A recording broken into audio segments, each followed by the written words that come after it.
ജെറമിയ പ്രവാചകന്റെ പുസ്തകത്തിൽ നിന്നുള്ള വായന 51 അധ്യായം.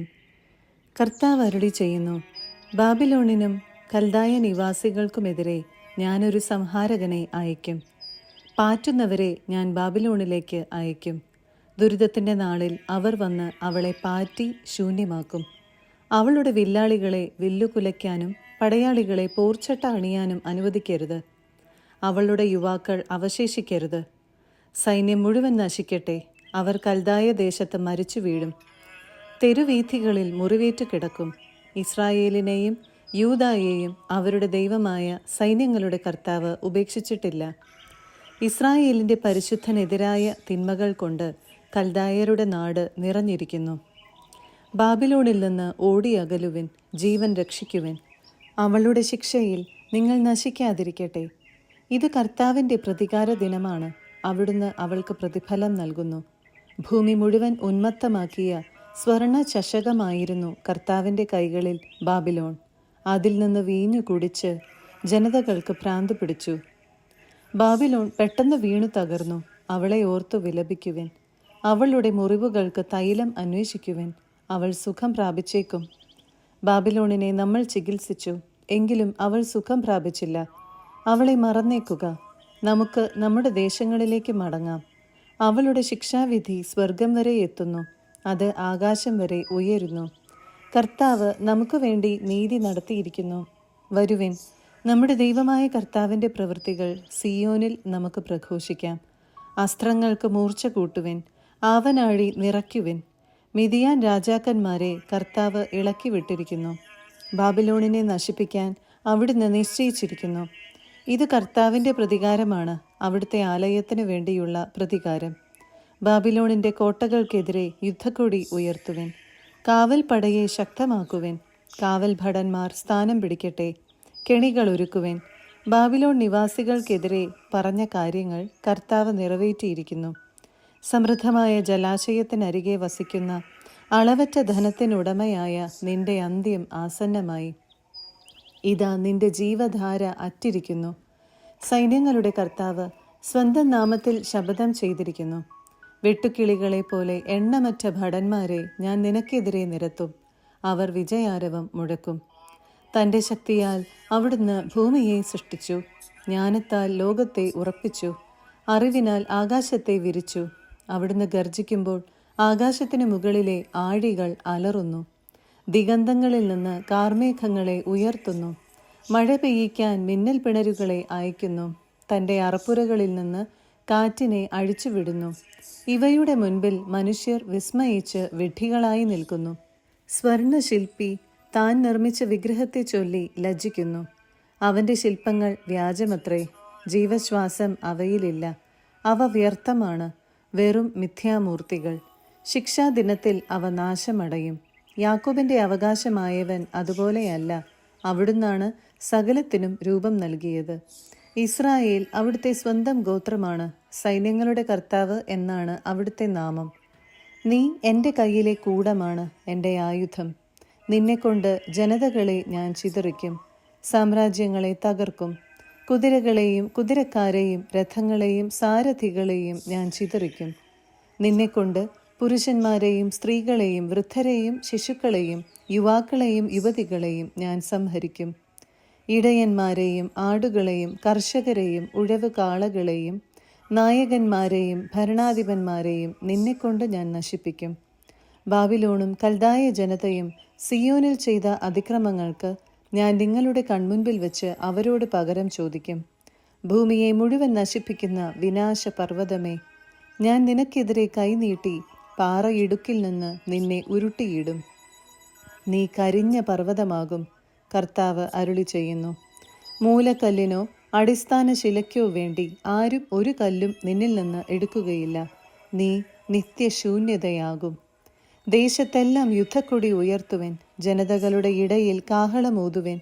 അവളോട് യുദ്ധം ചെയ്യാൻ ജനതകളെ സജ്ജമാക്കുവൻ. അറാറാത്ത്, മിന്നി, അഷ്കനാസ് എന്നീ രാജ്യങ്ങളെ അവൾക്കെതിരെ വിളിച്ചുകൂട്ടുവിൻ. അവൾക്കെതിരെ സേനാധിപന്മാരെ വിളിച്ചുകൂട്ടുവിൻ. വെട്ടുക്കിളികളെ പോലെ കുതിരപ്പട ഇരമ്പിയടുക്കട്ടെ. മിദിയാൻ രാജാക്കന്മാരെയും ദേശാധിപതികളെയും പ്രതിനിധികളെയും അവരുടെ ജനതകളെയും അവൾക്കെതിരെ യുദ്ധത്തിനൊരുക്കുവിൻ.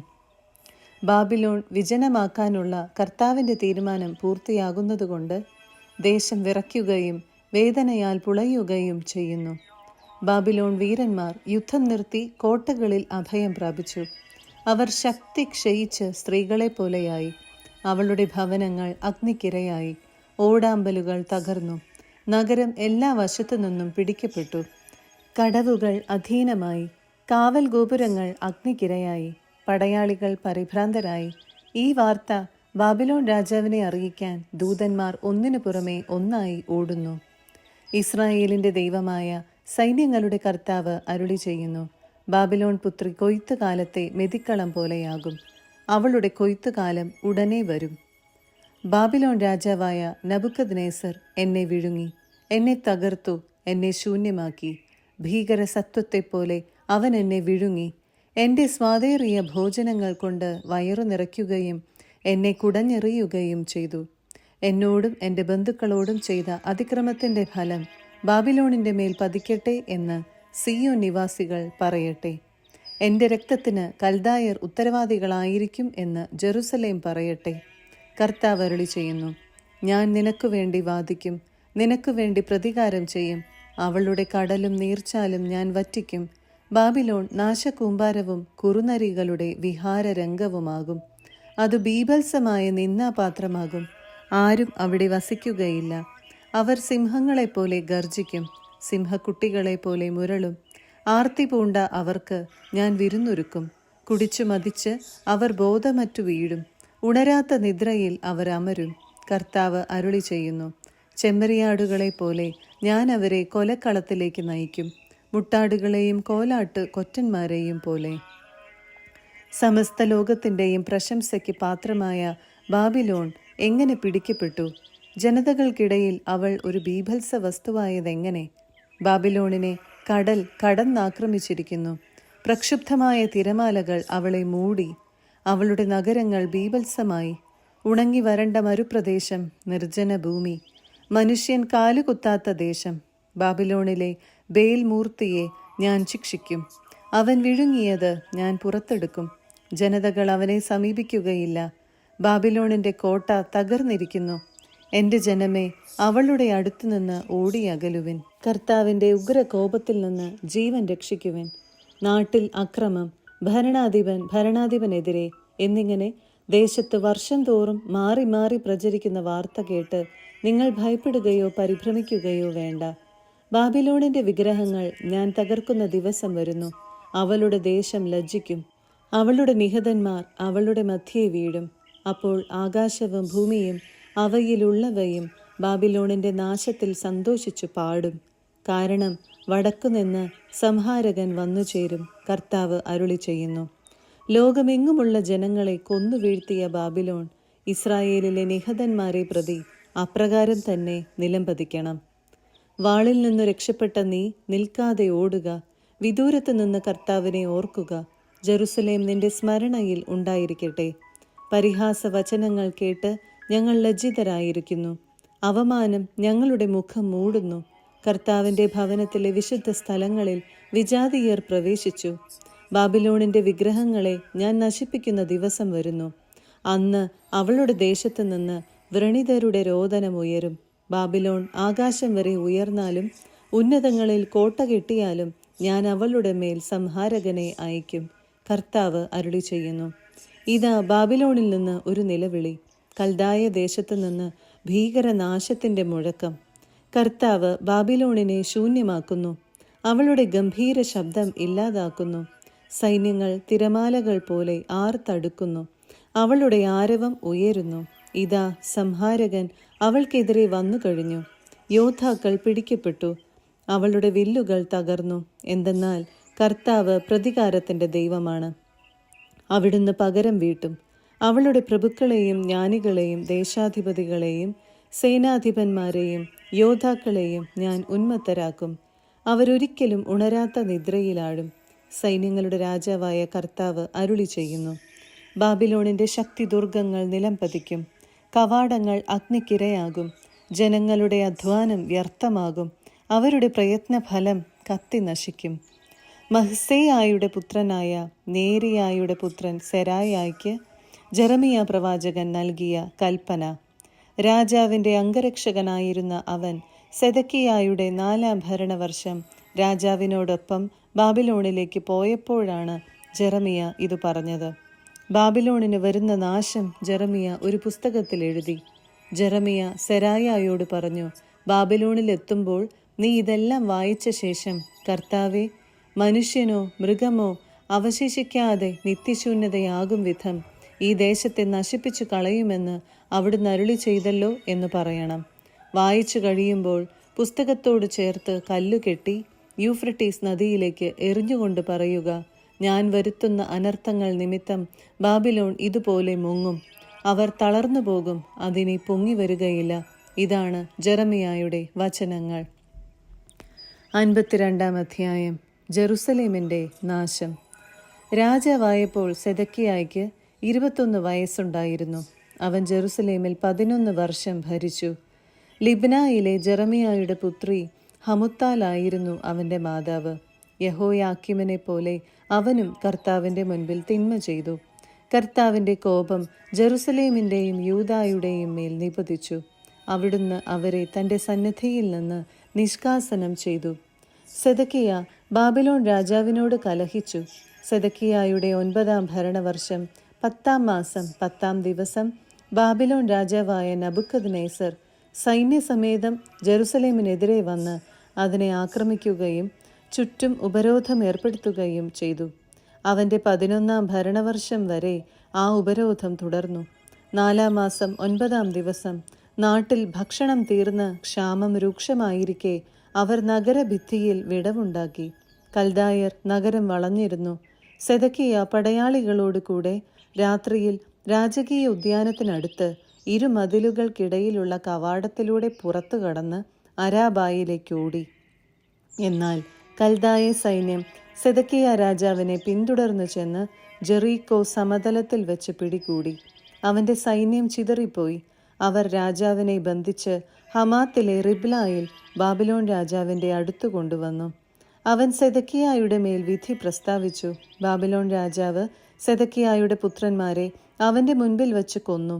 യൂദായിലെ പ്രഭുക്കന്മാരെയും റിബ്ലായിൽ വെച്ച് വധിച്ചു. അവൻ സെദക്കിയായുടെ കണ്ണുകൾ ചുഴന്നെടുത്ത് അവനെ ചങ്ങലകൾ കൊണ്ട് ബന്ധിച്ച് ബാബിലോണിലേക്ക് കൊണ്ടുപോയി മരണം വരെ കാരാഗൃഹത്തിൽ അടയ്ക്കുകയും ചെയ്തു. ദേവാലയം അഗ്നിക്കിരയാകുന്നു.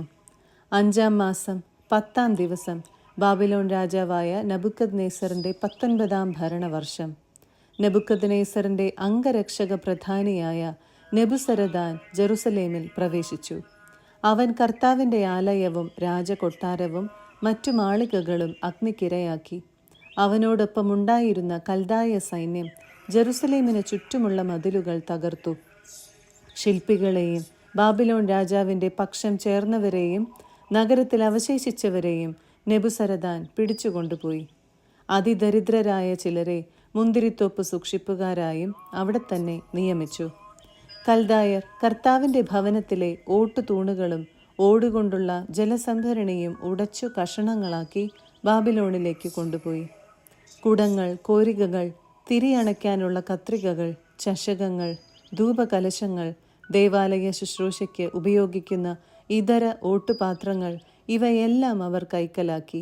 കൂടാതെ സ്വർണമോ വെള്ളിയോ കൊണ്ട് നിർമ്മിച്ച കോപ്പകൾ, വറചട്ടികൾ, തളികകൾ, കലശങ്ങൾ, വിളക്കുകാലുകൾ, ധൂപപാത്രങ്ങൾ, ക്ഷാളനപാത്രങ്ങൾ ഇവയും നെബുസരദാൻ കൊള്ളയടിച്ചു.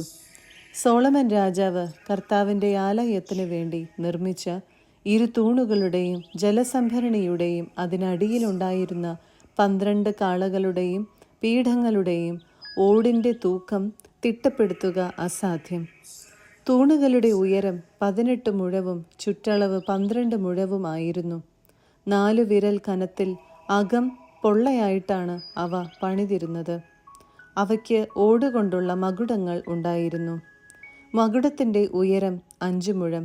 ചുറ്റും ഓടുകൊണ്ട് വല പോലെ നിർമ്മിച്ച ചട്ടക്കൂടും മാതളപ്പഴങ്ങളും അതിലുണ്ടായിരുന്നു. 2 തൂണുകളും ഒന്നുപോലെയായിരുന്നു. മകുടത്തിൻ്റെ വശങ്ങളിൽ 96 മാതളപ്പഴങ്ങൾ കാണാമായിരുന്നു. ചട്ടക്കൂട്ടിൽ ആകെ 100 മാതളപ്പഴങ്ങളാണ് ഉണ്ടായിരുന്നത്. ജനം പ്രവാസത്തിലേക്ക്. പ്രധാന പുരോഹിതൻ സെരായിയായെയും സഹപുരോഹിതൻ സെഫാനിയായെയും 3 വാതിൽ കാവൽക്കാരെയും നഗരത്തിൽ നിന്ന് ഒരു സേനാപതിയെയും രാജാവിൻ്റെ ഉപദേഷ്ടാക്കളായി നഗരത്തിൽ കണ്ട 7 പേരെയും സൈന്യത്തിൽ ആളെടുക്കുന്ന സൈന്യാധിപന്റെ കാര്യദർശിയെയും ജനത്തിൽ നിന്ന് പട്ടണത്തിൽ കണ്ട 60 പേരെയും കാവൽപ്പട നായകൻ ബന്ധനസ്ഥരാക്കി. സേനാനായകനായ നെബുസരദാൻ അവരെ റിബ്ലായിൽ ബാബിലോൺ രാജാവിൻ്റെ അടുത്ത് കൊണ്ടുവന്നു. അവിടെ വെച്ച് രാജാവ് അവരെ വധിച്ചു. അങ്ങനെ യൂദ സ്വന്തം നാട്ടിൽ നിന്ന് നിഷ്കാസിതനായി. നബുക്കദ്നേസർ അടിമകളായി പിടിച്ചുകൊണ്ടുപോയവരുടെ എണ്ണം ഇതാണ്. അവൻ്റെ 7-ാം ഭരണവർഷം 3023 യഹൂദർ, 18-ാം ഭരണവർഷം 832 പേർ, 23-ാം ഭരണവർഷം നെബുസരദാൻ പിടിച്ചുകൊണ്ടുപോയ 745 യഹൂദർ, ആകെ 4600 പേർ.